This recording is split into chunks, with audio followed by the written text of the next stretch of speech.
Right. I'll vouch for your aliveness. All right, so here's why I'm sharing this with you, and it supports what I said to you just a few moments ago. Often in our lifetimes, you taught through the 70s, 80s, 90s, when it comes to meditation, we were taught that you've got to be in this this totally relaxed, totally zoned out space where, everything's just like, and in this, nothing could be further from the truth. She's able to have 100% high coherence and awesome heart rate variability, but look at her heart rate. She's an elevated heart rate.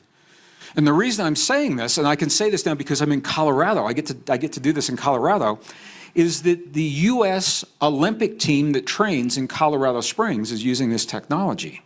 And they found they can be in extremely high coherence with extremely high heart rates while they're training. So these are gymnasts, these are swimmers, runners. Whatever it is that they're doing, they don't have to be relaxed. When they learn to create the coherence in their bodies, when they place the greater demand on their body is meeting the demand in perfect harmony. The heart rate is now in perfect harmony with the rest of the body. So you don't have to be totally relaxed to do this. Now, if you're comfortable, I'd like to ask you when I ask you to create the emotion, can I ask, were you thinking anything specific? And if you were, could you share that with us? Sure. I was definitely presencing myself. The easiest thing for me is to get into my gratitude. So that's the first place I go. And then from there, it envelops into unconditional love and just being really grateful for everybody here. And I just kept expanding the gratitude further and further and further as the time went on. Well, thank you. So whatever you're doing, it obviously works for you. Because you have if I'd never seen you and I was looking at your report on a piece of paper that crossed my desk, and I saw this kind of heart rate variability, what I would say is I'm probably looking at a person that is able to embrace change in your life in a healthy way. Do you have a lot of change in your life? And is the change difficult for you? Are you able to roll with the change? It is what it is. I would say the older people, and I've had people in the audience, the first hand up sometimes is someone who is maybe in their 8th or 9th decade of life. And you've heard the term, we become set in our ways. Have you ever heard that? We become set in our ways.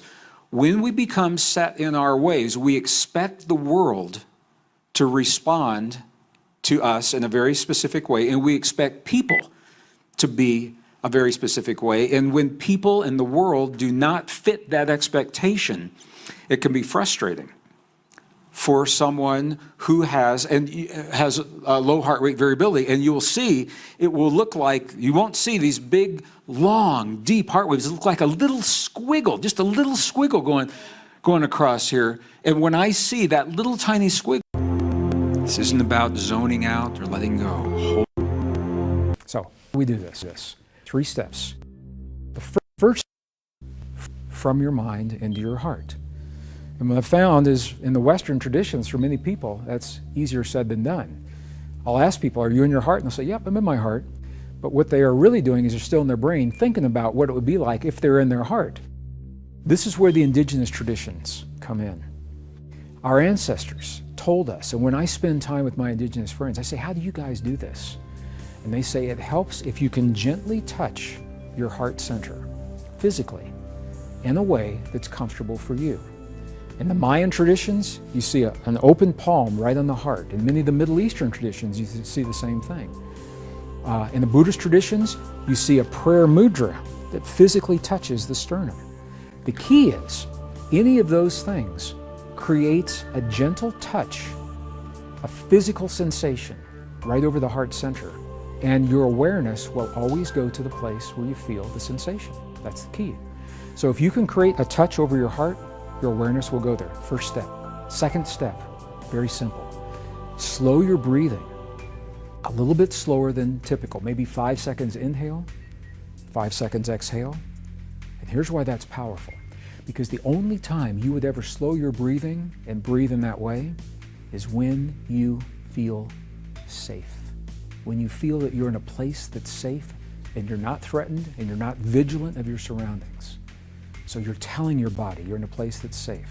Slow your breathing. Third step, and this is the key, is to begin to feel the feeling that creates 0.1 hertz. Feel the feeling that sets up the coherence between your heart and your brain. How do we do that? I gave it away earlier, we've already mentioned it. Scientists have found at the Institute of Heart Math, their researchers have found that there are 4 key words that work almost 100% of the time for everyone. Appreciation for anything or anyone, gratitude for anything or anyone, care, and compassion. If you can feel one or some combination of those feelings in your heart while you're breathing as if your breath is coming from your heart, touching your heart center, now you're setting up this communication between the heart and the brain. Now you are triggering those neurons to begin to reach out and find other neurons to strengthen this connection. And that's why I mentioned before, it takes about 72 hours, 3 days to build these networks. So that means the more you do what we're about to do right now, the stronger this connection becomes in your life. Let's try this. Let's go through this together. And this is the way we're going to close out our segment today.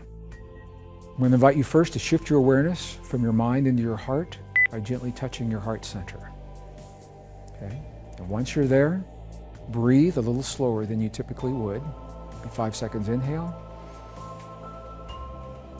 5 seconds exhale. And as you breathe, feel your breath coming from your heart and begin to feel those feelings. Compassion, gratitude, care, appreciation. To the best of your ability, to the best of your ability. I'm going to do the same.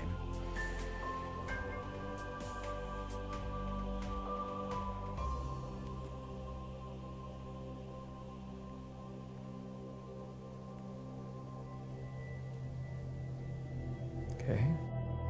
And what researchers have found is that typically 3 minutes, only 3 minutes of doing what we have just done will set into motion a cascade of events within your body, biochemical events that will last as long as 6 hours. The immune response, the SIGA response, first line immune in the white blood cells of your mouth, they are reflecting this effect for up to 6 hours after you actually create the experience.